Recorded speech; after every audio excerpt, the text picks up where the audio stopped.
नमस्कार, मी नीलाक्षी काळे-सालके.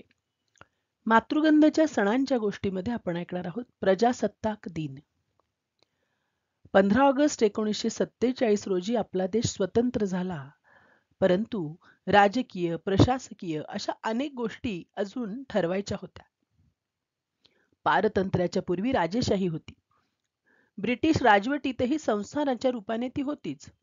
या राज्यव्यवस्थेची जागा लोकशाहीने घ्यावयाची होती.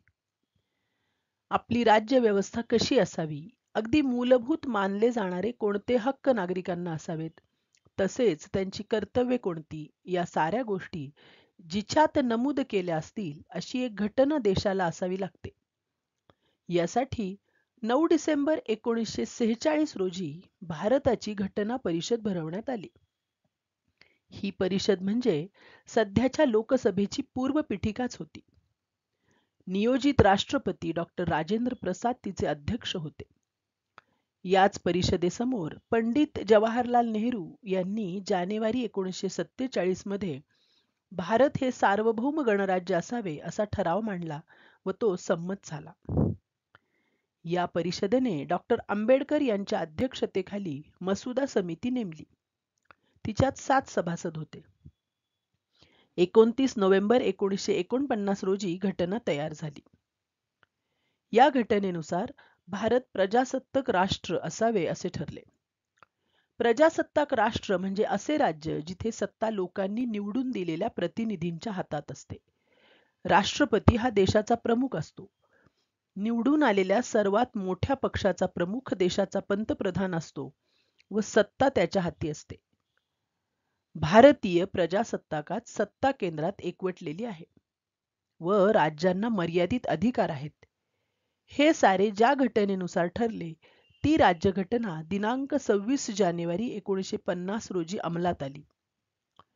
प्रजासत्ताकाच्या अंमलबजावणीसाठी हाच दिवस निवडण्यास एक ऐतिहासिक कारण आहे. 1928 साली पंडित मोतीलाल नेहरू समितीने कलकत्ता काँग्रेसमध्ये 1 वर्षाच्या आत संपूर्ण स्वातंत्र्य मिळवण्यासाठी करबंदीसह सर्व अहिंसक मार्गांचा अवलंब करण्याचे ठरवले होते. ब्रिटिशांनी नेहरू समितीच्या अहवालाकडे दुर्लक्ष केल्याने 1929च्या लाहोर काँग्रेसमध्ये रावी नदीच्या काठी संपूर्ण स्वातंत्र्याचा ठराव केला गेला. यावेळी पंडित जवाहरलाल नेहरू अध्यक्ष होते.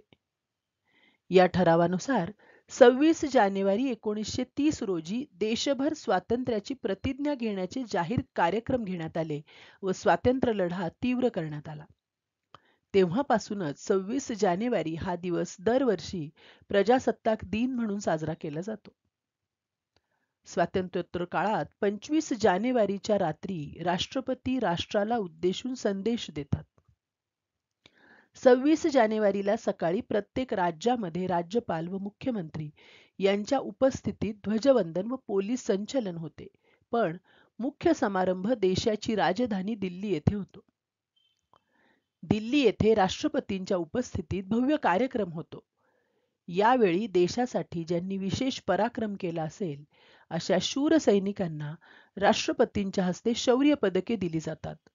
नंतर सैन्य दल, नाविक दल व हवाई दलाचे संचलन होते. यात रणगाडे, तोफा व विविध शस्त्रास्त्रे प्रदर्शित केली जातात. पुढे या मिरवणुकीत भारतातील विविध राज्यातील लोकनृत्याची पथके व चित्ररथ सहभागी होतात.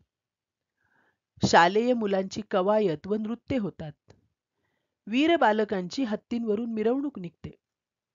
या कार्यक्रमाला पंतप्रधान, अन्य मंत्री, अनेक महत्त्वाच्या व्यक्ती, परदेशी पाहुणे आणि मोठ्या संख्येने नागरिक उपस्थित असतात.